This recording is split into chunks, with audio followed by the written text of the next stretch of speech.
Hello everyone, welcome to my channel UPSC with Lavisha. This is Lavisha, your UPSC mentor, and in today's economics class we will discuss about taxation in India. Let's start. ये topic अभी काफी ज्यादा news के अंदर भी है because of popcorn tax कि अब पॉपकॉर्न के ऊपर इतना ज्यादा टैक्स गवर्नमेंट ने चार्ज करना स्टार्ट कर दिया है कि अगर आप पीवीआर के अंदर या सिनेमा के अंदर कोई मूवी भी देखने जाते हो तो वहां पर जितने की आपको मूवी की टिकट नहीं मिलेगी उससे ज्यादा आपको पॉपकॉर्न के लिए पे करना पड़ेगा। तो वो उस चीज के ऊपर नहीं जाते, वो एक अलग टॉपिक है। हम स्टार्ट करते हैं। अगर आपसे कोई पूछे व्हाट इज टैक्सेशन, टैक्सेशन क्या है, कोई भी कंट्री हो टैक्सेशन की डेफिनेशन सेम रहती है। बिकॉज क्या होता है, हमारी गवर्नमेंट को काफी तरीके के काम करने होते हैं, उनको सब्सिडीज देनी होती हैं, उनको सोशल सर्विस के वेलफेयर के काम करने होते हैं, सैलरी डिस्ट्रीब्यूशन होता है, बाकी फील्ड के अंदर भी उनको काफी चीजें करनी होती हैं, डेवलपमेंट भी करनी होती है। अब वो सारी चीजों के लिए गवर्नमेंट के पास पैसा कहाँ से आएगा? उन सारी चीजों को मेंटेन करने के लिए गवर्नमेंट अपने इंडिया के सिटीजन्स और किसी और कंट्री की गवर्नमेंट अपने सिटीजन से क्या चार्ज करती है? टैक्स चार्ज करती है। एक टैक्स क्या होता है? टैक्स की सिंपल डेफिनेशन होती है एक कंपल्सरी कंट्रीब्यूशन। अगर आप इंडिया के सिटीजन हो, आप किसी भी टाइप का वर्क कर रहे हो, तो आपको एक कंपल्सरी कंट्रीब्यूशन करना पड़ेगा to the government for the expenses, जो एक टैक्स की फॉर्म में आप गवर्नमेंट को पे करोगे। अगर आप एक सैलरी के पर्सन हो कि हाँ आपकी सैलरी आ रही है, तो उसके सैलरी में से कुछ percentage as a tax reduce आपकी सैलरी में से हो जाएगी। वैसे अगर आप एंटरप्रेन्योर हो तो आप एनुअली पूरी जो सीए से चार्जशीट बनवा कर अपनी बैलेंस शीट को तैयार कर जो भी आपका प्रॉफिट मार्जिन हुआ उसके अकॉर्डिंग आप टैक्स पे करते हो। तो ऐसे अलग अलग फील्ड के अंदर अलग अलग तरीके से आपको टैक्स पे करना पड़ता है। टैक्स दो टाइप के होते हैं, एक डायरेक्ट टैक्स, दूसरा इनडायरेक्ट टैक्स। डायरेक्ट टैक्स क्या होता है? जो डायरेक्टली एज अ पेयर आप डायरेक्टली गवर्नमेंट को पे कर देते हो। एग्जाम्पल जैसे income tax, property tax, corporate. अब इनकम टैक्स क्या होता है कि आप गवर्नमेंट सर्विस में हो, आपकी सैलरी में से कुछ परसेंटेज ऑफ आपको एज अ टैक्स की फॉर्म में गवर्नमेंट को देनी पड़ेगी अमाउंट, वो हो गया आपका इनकम टैक्स। प्रॉपर्टी टैक्स, जो आपकी प्रॉपर्टी होती है उसके ऊपर कुछ परसेंट चार्ज जो गवर्नमेंट चार्ज करती है, वो डिपेंड करता है आपके पास प्रॉपर्टी कितनी है। कॉर्पोरेशन टैक्स क्या होता है? जो कॉर्पोरेट वर्ल्ड में जो कंपनी के अंदर वर्कर्स काम करते हैं उनको जो टैक्स देना होता है गवर्नमेंट को, वो। वहीं इनडायरेक्ट टैक्स क्या होता है? जो टैक्स पास होता है एक इंसान से दूसरे इंसान की तरफ। जैसे कि आप गुड्स एंड सर्विसेज, आप कोई भी प्रोडक्ट मार्केट से खरीदने गए, आप जब बिल को देखते हैं तो उसके अंदर आप, अब तो क्या होता है, अब तो जीएसटी आ गया। जीएसटी क्या है? जीएसटी इनडायरेक्ट टैक्स है, और जो उसके अंदर आपको बिल के अंदर नीचे जीएसटी लिखा हुआ मिलता है, डिपेंड ऑन द प्रोडक्ट आपने क्या बाय किया है, वो क्या होता है? वो एक इनडायरेक्ट टैक्स होता है। जो प्रोडक्ट किसका था? किसी और का था, मतलब प्रोडक्ट तो शॉपकीपर का था, शॉपकीपर ने कहाँ से लिया था? शॉपकीपर क्या हो गया? रिटेलर हो गया। रिटेलर ने कहाँ से लिया था? मैन्युफैक्चरर से लिया था। तो वहां से वो चीजें एक दूसरे से पास होती होती आपने वो प्रोडक्ट को बाय किया और उसके ऊपर जो टैक्स था वो आपने पे किया। वैसे ही रिटेलर ने भी मैन्युफैक्चरर को सेम टैक्स पे किया होगा। तो वो क्या होता है? टैक्स का एक इंसान से दूसरे इंसान के ऊपर ट्रांसफर होना, और उस चीज के ऊपर जो आपको टैक्स पे करना पड़ता है वो होता है इनडायरेक्ट टैक्स। जैसे कि वेट। वेट क्या है आपका? Value added tax. अब वेट की रिप्लेसमेंट ही जीएसटी है, सिर्फ जीएसटी के अंदर कुछ चेंजेस और आए, लेकिन वेट को रिप्लेस कर कर ही जीएसटी आया। अब मॉडवेट क्या है? मॉडवेट था आपका मॉडिफाइड वैल्यू टैक्स, जो 1986 के अंदर इंट्रोड्यूस किया गया था। सेम वही प्रोसेस था क्या कि प्रोडक्ट्स, गुड्स एंड सर्विसेज के ऊपर जो टैक्स लगता है उसको मॉडवेट बोला गया 1986 में। फिर मॉडवेट का नाम चेंज करके आपका सेनवेट आया, सेंट्रल वैल्यू एडेड टैक्स। और फिर सेनवेट के नाम चेंज कर नाम चेंज नहीं, थोड़ी सी और मॉडिफिकेशंस भी की, आपका 2006 के अराउंड वेट को इंट्रोड्यूस किया गया, वैल्यू एडेड टैक्स को। और उसके बाद अब आपका क्या है? अब किसकी इंपॉर्टेंस है? जीएसटी के, गुड्स एंड सर्विसेज टैक्स। अब बात करते हैं डायरेक्ट टैक्सेस। इनकम टैक्स क्या है? जो आप डायरेक्टली गवर्नमेंट को पे करते हो, आपने जो अर्न किया एज ए इंडिविजुअल किसी भी गवर्नमेंट सर्विस के अंदर रहकर, वो आप डायरेक्टली गवर्नमेंट को पे करते हो, वो आपका होता है income tax. Corporate income tax क्या होता है? जो आपकी इनकम कॉर्पोरेट से हो रही है, किसी भी कंपनी के अंदर आप वहां से हो रही है और आप फिर गवर्नमेंट को उसका टैक्स पे करते हो। अब साथ में एक चीजें और भी इंक्लूड होती हैं यहाँ पर कि गवर्नमेंट ने कुछ चेंजेस किए 2020-21 के बजट के अंदर कि जो नई कंपनीज ओपन होंगी उनसे थोड़ा सा कॉर्पोरेट टैक्स कम लिया जाएगा एज कंपेयर टू जो एग्जिस्टिंग ऑलरेडी कंपनीज हैं। नई कंपनी से 15% लिया जाएगा, जहां पर एग्जिस्टिंग कंपनी से टैक्स 22% लिया जाएगा। वहीं जब नई कंपनीज भी पुरानी हो जाएंगी, उनका टैक्स भी क्या हो जाएगा? 22% हो जाएगा। अब नेक्स्ट है minimum alternate tax, MAT. MAT क्या होता है कि सपोज करो कोई भी कंपनी है, ईटीसी, चाहे कोई ऑटोमोबाइल की कंपनी है या फूड से रिलेटेड कंपनी है, कोई भी कंपनी है, उसका प्रॉफिट आया 5000 करोड़। अब उस 5000 करोड़ जो उनका प्रॉफिट है, उनमें से उसको कुछ सर्टेन अमाउंट गवर्नमेंट को एज अ टैक्स पे करनी पड़ेगी, जिसको हम कहते हैं मिनिमम अल्टरनेट टैक्स। अब वो टैक्स की जो परसेंटेज होती है वो गवर्नमेंट हर साल बजट के अंदर चेंज भी कर सकती है और वो चाहे तो वो सेम भी रख सकती है। जैसे बजट है जो 2020-21 के बजट के अंदर गवर्नमेंट ने क्या चेंज किया कि पहले मिनिमम अल्टरनेट टैक्स देना होता था 18.5%, उसको चेंज करके गवर्नमेंट ने कितना कर दिया? 15%। और ऐसे वो बजट के अंदर ऐसे चेंजमेंट लाती रहती है। अब बात करें इनडायरेक्ट टैक्स, तो फिलहाल क्या है?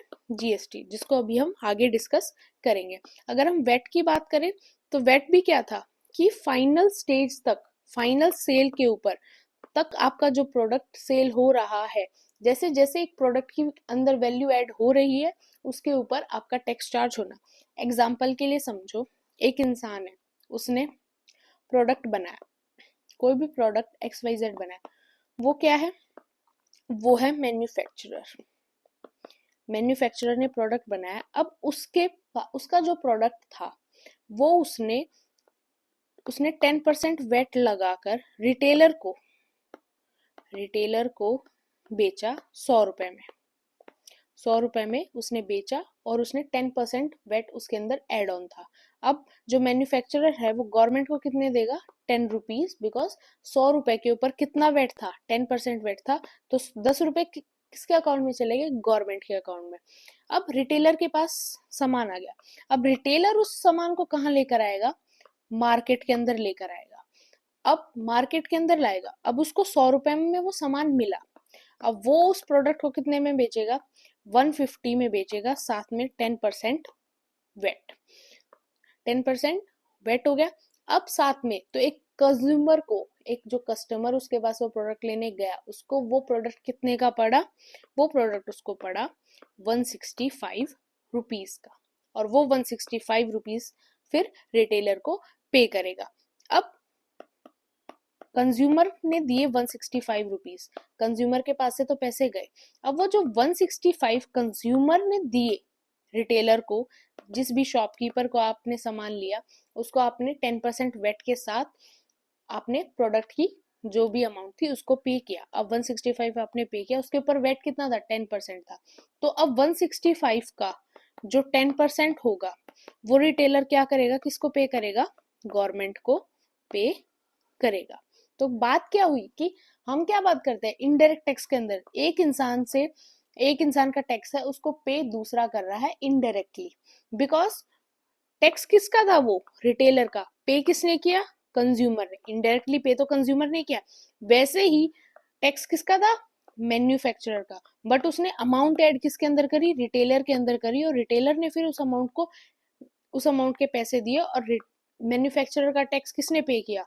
इनडायरेक्टली रिटेलर ने पे किया। तो this is all about indirect tax. अब एक टर्म यूज होती है आपकी स्पेसिफिक, और एक होती है ad valorem taxes. Specific tax क्या होता है कि हम किसी स्पेसिफिक एट्रीब्यूट ऑफ कमोडिटीज के ऊपर टैक्स को लगाते हैं हम, चाहे वो वेट हो, चाहे आपका लेंथ हो, चाहे साइज हो, वॉल्यूम, इन चीजों के अकॉर्डिंग हम क्या करते हैं, कुछ स्पेसिफिक टैक्सेस को चार्ज करते हैं। इंडिया के अंदर ये इतना एप्लीकेबल नहीं होता। इंडिया के अंदर ज्यादा क्या एप्लीकेबल होता है, एड वैलोरम टैक्स। अब ये क्या होता है, ये आपको कई कई बार देना होता है, हमेशा नहीं देना होता। सपोज आपने कोई प्रॉपर्टी ली, और आप कोई प्रॉपर्टी सेल कर रहे हो। अब प्रॉपर्टी जिस टाइम आपने सेल की, आपकी कोई प्रॉपर्टी है, आपने वो 50 लाख में सेल की। अब हर दूसरे दिन तो आप प्रॉपर्टी बेचने बैठते नहीं हो, तो अब वो वंस इन अ ईयर हो गया, वंस इन अ 5 ईयर हो गया कि आपने आपकी कोई प्रॉपर्टी सेल की। अब मान लो आपने 50 लाख की सेल की, उसके ऊपर आप जो टैक्स पे करोगे, ऐसा नहीं है कि 50 लाख के 50 लाख आपकी जेब में, उसके ऊपर जो आप टैक्स पे करोगे वो क्या होगा, वो एड वैलोरम टैक्स होगा। सेम आप मान लो आपने बाई की मर्सिडीज, को आपने बाय किया। अब मर्सिडीज का जो खुद का रेट है वो ठीक है, उसके साथ टैक्स जो होगा, जो गवर्नमेंट आपसे चार्ज करेगी, आज के टाइम पे 28% है, वो 28% आप साथ में पे कर रहे हो। तो वो टैक्स क्या है, अब मर्सिडीज को इंसान हर दूसरे दिन तो खरीदता नहीं है, वो वंस इन अ वाइल वाली चीज है। उस टाइम पर जो आप टैक्स पे करते हो वो आपका होता है ad valorem tax. Basis of, basically ये एक लेटेंट टर्म है, और इसका मतलब क्या होता है, that value of the commodity जिसको हम once in a while pay करते हैं as a tax form. Constitutional status की बात करें कि कॉन्स्टिट्यूशन के अंदर टैक्सेशन के बारे में क्या लिखा हुआ है, तो मेनली जो आपका आर्टिकल 265 है इंडियन कॉन्स्टिट्यूशन का, उसके अंदर लिखा हुआ है कि अथॉरिटी ऑफ लॉ सिर्फ आपकी जो सेंट्रल गवर्नमेंट है, और सेंट्रल गवर्नमेंट के साथ कोऑर्डिनेट करके आपकी स्टेट गवर्नमेंट के पास ये राइट है कि वो आपसे टैक्स चार्ज करे। साथ में आपके जो 7th शेड्यूल है उसके अंदर आपकी 3 लिस्ट है, state list, centre list and concurrent list. उसके अंदर भी टैक्सेस के बारे में लिखा हुआ है कि कौन सा टैक्स सेंट्रल गवर्नमेंट चार्ज करेगी डायरेक्टली, कौन सा टैक्स चार्ज तो सेंट्रल गवर्नमेंट कर रही है, but central government state government को कहती है कि आप इस टैक्स को कलेक्ट करो और कलेक्ट कर कर हमारे पास भेजो। और कौन सा टैक्स ऐसा है जो सिर्फ स्टेट गवर्नमेंट खुद कलेक्ट करती है और स्टेट गवर्नमेंट के पास ही रह जाता है। ये सारी चीजें आपकी जो 7th शेड्यूल के अंदर 3 लिस्ट है उनके अंदर ये सारी चीजें मेंशन है। जैसे आपका इनकम टैक्स हो गया, वो क्या हो गया, सेंट्रल गवर्नमेंट का टैक्स हो गया। वहीं आपका सेल्स टैक्स जो मेनली लिकर के ऊपर लगता है, वो आपका क्या होता है, वो एक स्टेट गवर्नमेंट का टैक्स होता है। इसीलिए आप देखोगे तो आपको सभी स्टेट के अंदर जो लिकर के प्राइस होते हैं वो अलग अलग मिलेंगे, बिकॉज वो एक स्टेट गवर्नमेंट का टैक्स है। तो सभी स्टेट गवर्नमेंट्स ने अलग अलग परसेंटेज उनकी डिसाइडेड की हुई है जो वो एज अ टैक्स की फॉर्म में कलेक्ट करते हैं। नेक्स्ट है taxation under centre state list. अब सेम चीजें यहाँ पर दी हुई है कि यूनियन लिस्ट है एक, फिर आपकी स्टेट लिस्ट है एक, कॉन्करेंट लिस्ट है। इनके बारे में हमने ऑलरेडी पॉलिटी क्लास के अंदर भी बहुत ज्यादा डिस्कस किया हुआ है। सिंपल है, यूनियन लिस्ट के अंदर वो टैक्सेस मेंशन है जिनके ऊपर सिर्फ राइट सेंट्रल गवर्नमेंट का है। स्टेट लिस्ट के अंदर वो टैक्सेस मेंशन है जिनके अंदर राइट सिर्फ स्टेट गवर्नमेंट का है। कॉन्करेंट लिस्ट के अंदर वो टैक्सेस मेंशन है जिनके ऊपर राइट सेंट्रल गवर्नमेंट का भी है और स्टेट गवर्नमेंट का भी है। अब बात करते हैं डिस्ट्रीब्यूशन ऑफ टैक्स रिवेन्यू। अब आपको पता है कि रूटीन में नहीं, आफ्टर एवरी 5 to 6 ईयर एक नया फाइनेंस कमीशन इस्टेब्लिश किया जाता है और वो अपनी कुछ रिकमेंडेशन देता है जिनके ऊपर गवर्नमेंट ध्यान देती है, और जो रिकमेंडेशन उनको अच्छी लगती है उस चीज को वो अप्लाई करती है, और बाद में बजट के टाइम पर उस चीज को इंट्रोड्यूस भी किया जाता है। अब जो हमारा 15 फाइनेंस कमीशन था, जो लास्ट फाइनेंस कमीशन जिसने अपनी रिपोर्ट सबमिट की थी, वो आपका 15 था। जो 16 फाइनेंस कमीशन है उसकी रिपोर्ट आपकी 2025 के लास्ट तक आएगी। इसके कमीशन के हेड कौन थे, एनके सिंह थे, और इस कमीशन ने कुछ मेजर रिकमेंडेशन दी। वो क्या क्या थी, that the share of state in the central tax for the 2021 to 26 period is recommended to be 41%, same as of पहले। कि जो टैक्सेस ऐसे हैं जिनके अंदर सेंटर का हक है, सारी चीजें हैं, उनके अंदर स्टेट गवर्नमेंट्स का शेयर कितना होना चाहिए, 1% होना चाहिए। वहीं जो 14th फाइनेंस कमीशन था उसने बोला था कि 42% का शेयर होना चाहिए, बट अब 41 का क्यों बोला गया? बिकॉज फाइनेंस कमीशन ने बोला कि अब पहले जम्मू कश्मीर और आपका जो लद्दाख का रीजन है वो भी एक स्टेट के अंदर काउंट होता था, तो वो पहले इसी के अंदर आ गए थे, लेकिन अब वो यूटी हैं, तो अब उनको कौन हैंडल करे? डायरेक्ट सेंट्रल गवर्नमेंट हैंडल करेगी। इसलिए उन्होंने बोला कि 41% रखते हैं स्टेट का शेयर, और जो 1% जो पहले 14th फाइनेंस कमीशन की उसके अकॉर्डिंग 42 था यहाँ पर, उस 42 को हटाकर यहाँ 41 कर दिया, और जो 1% यहाँ से हमने हटाया उसको कहाँ कंट्रीब्यूट किया जाएगा? जम्मू एंड कश्मीर और लद्दाख के रीजन के अंदर। सेंटर उस चीज को मैनेज करने के लिए वहां पर उस 1% को कंट्रीब्यूट करेगी। अब बात करते हैं टैक्सेशन सिस्टम के अंदर कुछ और कैटेगरीज के अंदर भी हम टैक्सेस को डिवाइड करते हैं। जैसे अगर हम कहें प्रोग्रेसिव टैक्स, प्रोग्रेसिव टैक्स कौन से होते हैं? प्रोग्रेसिव टैक्स वो होते हैं जो हाई इनकम वाले लोग ज्यादा टैक्सेस पे करें और लो इनकम वाले लो टैक्सेस को पे करें, तो वो आपका क्या होगा? एक प्रोग्रेसिव टैक्स हो गया कि यस, अमीरों से, वो अमीर है उनके पास पैसा ज्यादा है तो उनसे ज्यादा ही पैसा एज अ टैक्स कलेक्ट किया जा रहा है, और कोई गरीब है तो उससे कम पैसा ही कलेक्ट किया जा रहा है, तो ऐसे टैक्स को हम क्या कहेंगे? प्रोग्रेसिव टैक्स कहेंगे। वहीं प्रोपोर्शनल टैक्स क्या कहा जाएगा? That same percentage of income from all income group, कि बिना इस डिफरेंस के कौन कम इनकम है, किसकी ज्यादा इनकम है, सिर्फ जो भी इनकम है उसके ऊपर एक सेम परसेंटेज को डिसाइड कर दिया गया, इस परसेंटेज का टैक्स पे उनको करना पड़ेगा। फॉर एग्जाम्पल, आप एक गवर्नमेंट टीचर हो, अब सभी गवर्नमेंट टीचर्स की सैलरी सेम नहीं होती, तो आपकी सैलरी है 50,000 और आपको पे करना है 50,000 का 10% एज अ इनकम टैक्स, और वही जिसकी सैलरी 1 लाख है उसको भी 10% ही पे करना है एज अ इनकम टैक्स। तो डजेंट मैटर आपकी सैलरी कम है, दूसरे की सैलरी ज्यादा है, प्रोपोर्शनल टैक्स वही होता है, that a tax that takes the same percentage of income from all income groups. वहीं रिग्रेसिव टैक्स क्या होता है कि जहां पर आप लो इनकम ग्रुप से ज्यादा पैसा कलेक्ट करते हो as compare to high income group. ये इसमें आप एग्जांपल ले सकते हो आपका मेनली प्रॉपर्टी टैक्स का, बिकॉज प्रॉपर्टी टैक्स किसके ऊपर चार्ज हो रहा है? प्रॉपर्टी के ऊपर चार्ज हो रहा है, और उसके अंदर मैटर ही नहीं करता कि जिसकी वो प्रॉपर्टी है उसकी इनकम लेवल क्या है, वो मैटर ही नहीं करता। सपोज करो एक इंसान के पास सिर्फ 5 लाख की प्रॉपर्टी है, उसको भी वो सेम अमाउंट ऑफ टैक्स पे करना पड़ेगा जिस इंसान के पास 5 करोड़ की प्रॉपर्टी है। तो डजेंट मैटर कि आपकी इनकम क्या है, आप अमीर हो या गरीब हो, प्रॉपर्टी टैक्स तो आपको प्रॉपर्टी के अकॉर्डिंग ही पे करना पड़ेगा, वो आपका होता है, वो आपके होते हैं रिग्रेसिव टैक्स। डिग्रेसिव टैक्स क्या होते हैं? The rate of progression in taxation does not increase in the same proportion as the income in increase in income. कुछ फील्ड आपको ऐसे भी मिलेंगे जहां इनकम तो बहुत स्पीडीली इंक्रीज हो रही है, लेकिन उतनी स्पीड से उनको ज्यादा टैक्स नहीं देना पड़ रहा, वो आपके होते हैं डिग्रेसिव टैक्स। या फिर आप अगर आप एग्रीकल्चर सेक्टर की बात करो तो एग्रीकल्चर सेक्टर के अंदर इनकम टैक्स आपको देना ही नहीं होता, आपको टैक्सेशन नहीं होता है एग्रीकल्चर फील्ड के अंदर, तो आप कह सकते हो कि एग्रीकल्चर फील्ड में अगर किसी इनकम बहुत स्पीडीली इंक्रीज हो रही है बट फिर भी उसको टैक्स नहीं देना पड़ रहा, और कोई विलिंगली देता भी है तो काफी स्मॉल अमाउंट में, तो वहां पर आप एक एग्जांपल ले सकते हो, वो चीज एक डिग्रेसिव नेचर की है कि आपके पास इनकम बहुत है, पैसा बहुत है, बट फिर भी आप टैक्स क्या तो दे नहीं रहे या फिर काफी कम दे रहे हो। अब बात करते हैं जीएसटी की। जीएसटी क्या है? एक सिंगल टैक्स को गवर्नमेंट लेकर आई जिसका नाम था गुड्स एंड सर्विसेज टैक्स। इसके अंदर क्या है? इसके अंदर सारे टैक्सेस को इंक्लूड कर दिया गया, कुछ इंपॉर्टेंट को, right from the manufacturer to the consumer, and it is essentially a tax only on value addition at each stage, as input tax credit paid at each stage will be available in the next stage of value addition।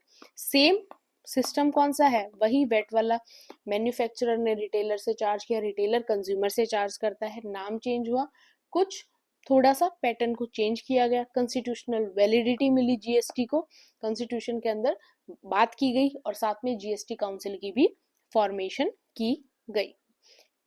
और इसने एक चीज और अच्छी की, that under GST consumer will bear only the GST charged by the last dealer in the supply chain. In short की थोड़ा सा कास्केडिंग इफेक्ट को रिड्यूस करने की, एलिमिनेट करने की कोशिश की गई। बिकॉज क्या होता है, समटाइम्स एक प्रोडक्ट है आपका, उसके ऊपर आपने 3 जगह अगर टैक्स पे किया तो वो तो मल्टीप्लीकेशन हो गया ना। तो थोड़ा सा वो क्या होता है, वो आपका कास्केडिंग इफेक्ट होता है कि आप एक चीज, एक प्रोडक्ट के ऊपर एक बार ही टैक्स चार्ज किया जाना चाहिए। अब अगर जीएसटी के टैक्स स्लैब्स को देखें तो 4% में डिवाइडेड है।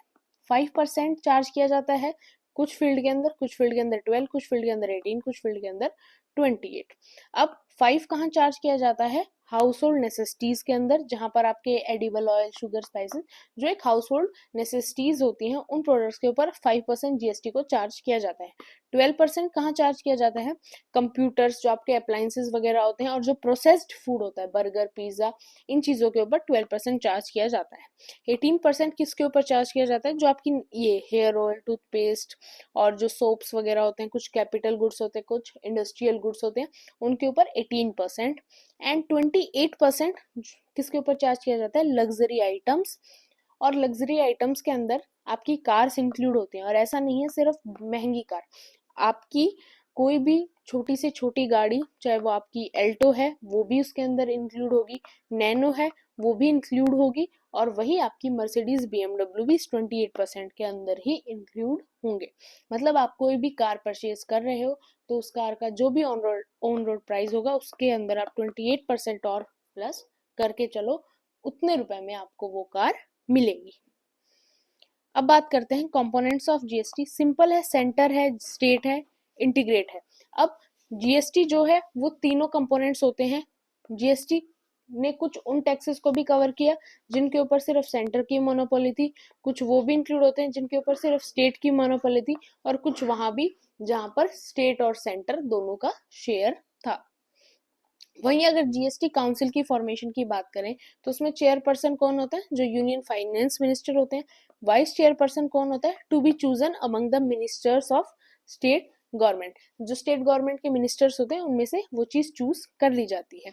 मेंबर्स कौन होते हैं, जितनी भी मिनिस्ट्री ऑफ फाइनेंस है वो मेंबर्स होते हैं, और साथ में ministers of finance her state के मेंबर्स, बिकॉज हर स्टेट के अंदर अपनी अपनी स्टेट गवर्नमेंट है, हर स्टेट के पास अपने अपने फाइनेंस मिनिस्टर हैं, वो भी सभी किसके अंदर, जीएसटी काउंसिल के एज अ मेंबर काउंट किए जाते हैं। क्योरम क्या है, 50% ऑफ टोटल मेंबर। सपोज कि टोटल मेंबर जीएसटी काउंसिल के अंदर 100 है, तो कोई भी डिसीजन, कोई भी डिस्कशन अगर जीएसटी काउंसिल बैठकर कर रही है तो नॉर्मली 50% ऑफ टोटल मेंबर्स यानी 50 मेंबर्स का प्रेजेंट होना जरूरी है।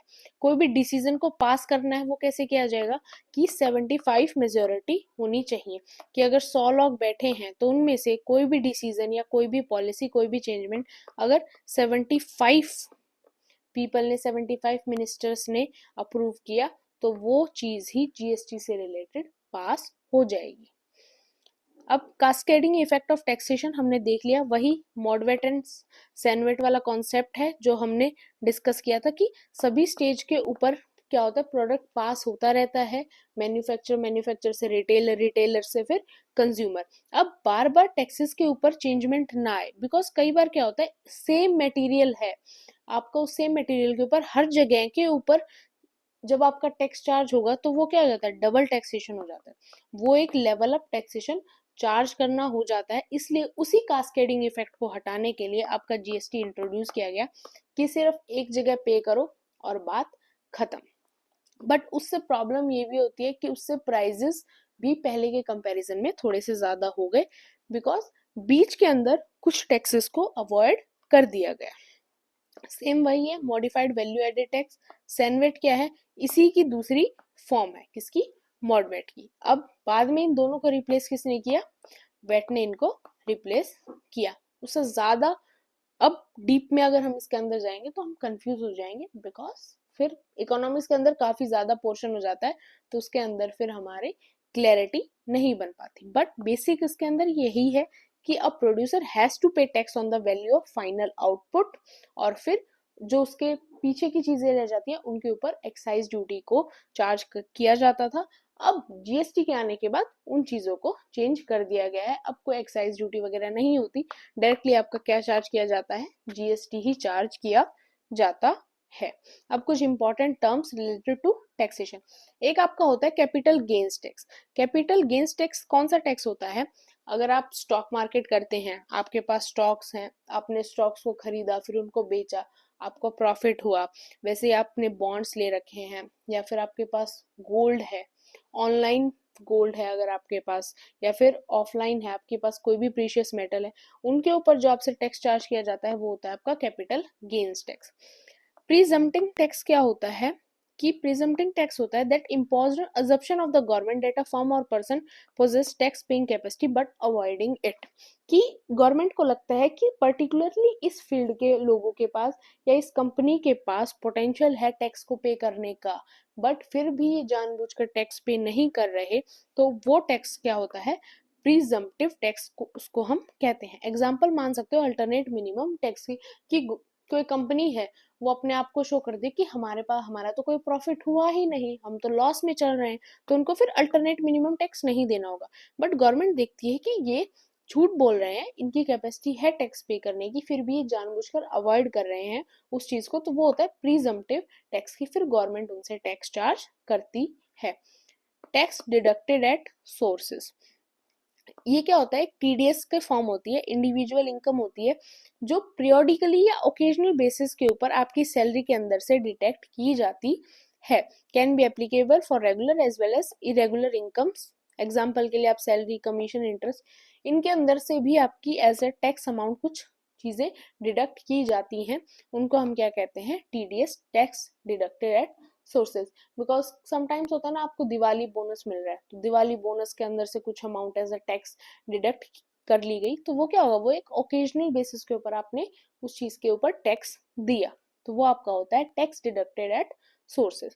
एंजल टैक्स क्या होता है, सेम वही टैक्स होता है कि जो आप कैपिटल रेज कर रहे हो एज अ अनलिस्टेड कंपनी, या फिर शेयर्स के इशू से, या फिर आपको किसी भी मार्केट वैल्यू के ऊपर आपने शेयर होल्ड किए, तो उनसे रिलेटेड ही जो आपको टैक्स पे करना पड़ता है, वही आपका क्या होता है, एंजल टैक्स। देन है राउंड ट्रिपिंग। राउंड ट्रिपिंग क्या होती है, राउंड ट्रिपिंग क्या होती है, आपने ब्लैक मनी कमाई, अब ब्लैक मनी कमाई, फिर ब्लैक मनी को क्या किया, ब्लैक मनी को आपने क्या किया, फॉरेन करेंसी के अंदर कन्वर्ट करा लिया। अब फॉरेन करेंसी के अंदर आपने कन्वर्ट क्यों किया, ताकि फिर फॉरेन करेंसी से आप उस चीज को होम करेंसी के अंदर कन्वर्ट उन पैसों को करवा लो, उससे क्या होगा कि जो आपकी ब्लैक मनी थी वो व्हाइट मनी के अंदर कन्वर्ट भी हो जाएगी और आपको टैक्स भी नहीं देना पड़ेगा, तो ये होता है राउंड ट्रिपिंग। टैक्स बायोन्सी क्या होता है, इंपॉर्टेंट टर्म है, इसका मतलब होता है it is the responsiveness of tax revenue to the overall change in national income, GDP and change in tax provision, कि जैसा टैक्स रिवेन्यू पे किया जाता है, जितने रिस्पॉन्सिबल बिहेवियर से आप टैक्स पे करोगे, उतने ही अच्छी तरीके से आपकी जो ओवरऑल चेंज आपको नेशनल इनकम में देखने को मिलेगा, जीडीपी के अंदर ज्यादा देखने को मिलेगा। कि अगर कोई भी इंसान, कोई भी कंपनी अगर टैक्स से बचने की ना सोचे, ब्लैक मार्केटिंग बंद हो जाए, सभी ईमानदारी से, ऑनेस्टी से टैक्स पे करेंगे, तो गवर्नमेंट के पास पैसा ज्यादा आएगा, और टैक्स पैसा ज्यादा आएगा तो गवर्नमेंट ग्रोथ ज्यादा कर पाएगी। ये टैक्स बॉयंसी वाला कॉन्सेप्ट है। टैक्स टेररिज्म, टेररिज्म क्या होता है, टैक्स टेररिज्म होता है कि जब गवर्नमेंट को कुछ इलीगल और एक्स्ट्रा लीगल प्रेशर डालना पड़ता है, डालना पड़ता भी क्या है, जब गवर्नमेंट ऐसा करती है, किसके ऊपर, टैक्स पेयर के ऊपर, to extract more taxes from honest tax payer, कि आप मान लो कि आप ईमानदारी से टैक्स पे कर रहे हो, बट फिर भी गवर्नमेंट आपको कहे नहीं और टैक्स पे करो, तो वो तो एक टाइप का, आप कुछ भी मान सकते हो कि वो तो एक टाइप की सजा हो गई, तो वो आपका होता है टैक्स टेररिज्म, कि गवर्नमेंट एक लेवल अप आपसे टैक्स चार्ज करना स्टार्ट कर दे, तो वो चीज तो गलत है ना, कि सपोज आपकी 50,000 सैलरी और गवर्नमेंट कहे इसका 50% अभी हमें एज अ टैक्स की फॉर्म में दे दो, तो आपके पास क्या बचेंगे, सिर्फ 25,000, तो वो चीज गलत है, तो वो चीज क्या कहलाएगी, टैक्स टेररिज्म। सिन टैक्स क्या होता है कि जो आपके हार्मफुल चीजें हैं, जिनसे आपके कोई भी डिजीज होने की प्रॉब्लम है, या फिर सोसाइटी के लिए जो चीजें और इंडिविजुअल के लिए भी जो चीजें अच्छी नहीं है, उनके ऊपर जो टैक्स लगता है उसको सिन टैक्स कहते हैं, जैसे आपकी सिगरेट्स। गुटखा, ये जो चीज़ें होती हैं जो हमारी हेल्थ के लिए अच्छी नहीं है बट फिर भी हम कंज्यूम करते हैं, तो इनके ऊपर जो टैक्स लगता है उसको कहते हैं sin tax. Tax to GDP, tax जो ग्रॉस डोमेस्टिक प्रोडक्ट का जो रेशो होता है, tax to gross domestic product ratio is the ratio of the taxes collected by government and the GDP of the nation. कि government के साथ आप ratio जो है, गवर्नमेंट ने जितना टैक्स कलेक्ट किया, फॉर एग्जाम्पल गवर्नमेंट ने कलेक्ट किया एक साल के अंदर 2000 करोड़ टैक्स, वो उसके साथ में आप कंपेयर किसको कर रहे हो, उसी साल का जो भी जीडीपी रहा हमारी कंट्री का, इन दोनों के रेशो को जब आप काउंट करते हो तो वो क्या होता है आपका टैक्स टू जीडीपी। अब टैक्स अवॉइडेंस क्या होती है कि आप कुछ भी कमियां ढूंढते हो या फिर किसी भी तरीके से टैक्स से बचने की कोशिश करते हो। ऐसा नहीं है कि आप कोई ब्लैक मनी ही कर रहे हो या फिर कुछ गलती कर रहे हो, बट आप कुछ भी तरीके से अच्छे बुरे बहाना बनाकर टैक्स को अवॉइड करने की कोशिश करते हो, तो उसको बोला जाता है टैक्स अवॉइडेंस। या फिर समटाइम्स ऐसा होता है आपको 15% पे करना था बट आपने सिर्फ 10% ही पे किया, तो वो आपका कहलाएगा टैक्स अवॉइडेंस। होप आपको वीडियो अच्छी लगी हो, आपको टैक्स का चैप्टर समझ आया हो। फिर भी कोई भी डाउट हो, कोई भी प्रॉब्लम हो, do mention in the comment section, and don't forget to subscribe my channel, like and share my video. Thank you.